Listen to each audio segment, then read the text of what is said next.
Please subscribe my channel. I sensed the falsehood the moment it left her lips. Just a dull family reunion in Denver, she said, her tone too breezy, her smile snapping into place a fraction too quickly. She kissed my cheek, grabbed a suitcase far too heavy for a weekend with relatives, and disappeared through the front door. I tried to swallow the unease, told myself I was overthinking. But doubt is like a splinter.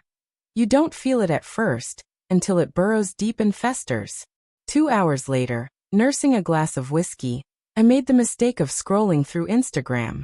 Her aunt had been posting stories all evening, oblivious to what she was revealing. No dreary family gathering. No cousins in cardigans sharing potato salad. A ballroom, glittering chandeliers, champagne pyramids stacked like gold, and there in the center of it all, my wife. Hair pinned up in a way I hadn't seen in years, gown shimmering like liquid silver under the lights. Not a bystander. Not a guest. She was the focal point. We had a decade together. 10 years of small mornings and quiet victories. Whispered promises that felt like stones in a wall we were building against the loneliness of the world. I'd been there for her through everything. Encouraged her to go back to school, paid off her debts, celebrated every milestone. She once called me her anchor. Back then, I thought it was a compliment. Anchors steady you, but they can also drag you under. I scrolled further, the whiskey burning in my chest. Her cousin raised a glass, grinning. Here's to a new chapter, he said on camera. To love, loyalty, and family. The phone shifted, and there she was again, my wife, glass in hand, standing beside a man I'd never seen. His palm rested on her waist, not tentative but claiming. In the background, a banner. Congratulations on the engagement. Her face beamed. A ring caught the light. The same finger where my band still sat. I didn't smash the phone. Didn't call. Didn't scream. A colder kind of fury began to take shape in me.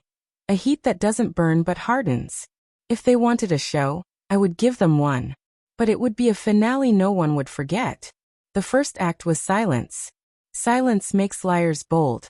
The next morning she texted. Conference dragging. So boring. I sent back a simple smiley face. Nothing more. In the meantime, I gathered evidence, screenshots, receipts, emails she'd forgotten to hide. His name was Nathan. Wealthy. Recently divorced. Her name, though, was still legally mine. I booked an appointment with my attorney. In our state, infidelity meant leverage. The house, the car, alimony, property division, all tipped in my favor if proven. I sat across from him, sliding over the folder of photos and timestamps. Build me a weapon, I said. He smiled without looking up.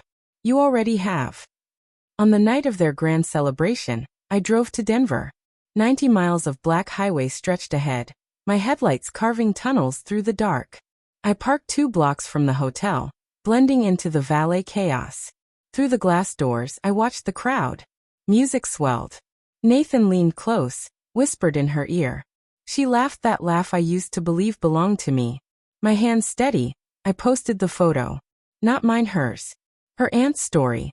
My wife in her gown, Nathan's hand on her waist. Caption simple. My wife said she was at a boring family reunion. Looks lively to me. I tagged her, her parents, her cousins, Nathan. Then I locked my phone and waited.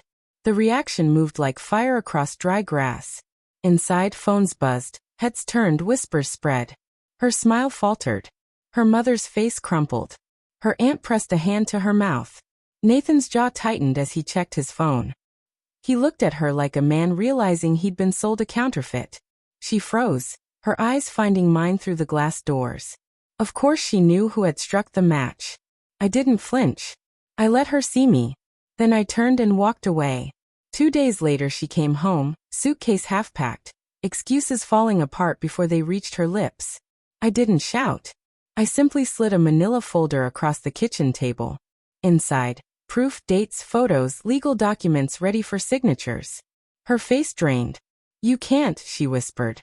I already did. My voice was calm, colder than I imagined possible. You handed me the gun. I just pulled the trigger. She begged, pleaded, swore it wasn't what it looked like. But betrayal doesn't need translation. By the time she realized I wasn't bluffing, it was too late. Accounts frozen. Assets shifted. Keys surrendered. Nathan, I later heard, disappeared as soon as the scandal reached his circle. A man like him doesn't want public mess. She wasn't a prize. She was a liability. In the end, I didn't throw plates or demand answers that would only wound me further. I walked through the empty rooms of the house I kept. Her perfume still lingered faintly, but even that would fade. She tried to claw her way back into the life she'd torched, but I blocked her. Revenge isn't rage. It's precision. It's patience. It's watching the mask slip and the empire collapse. I gave her silence. And silence is the loudest punishment of all. Some nights, I picture that ballroom again. The chandeliers, the music dying mid-note as my posts lit up their phones. They wanted champagne and smiles. Instead, they got truth poured like ice water. And me? I sipped my whiskey in peace. She wanted a new chapter. I gave her an ending.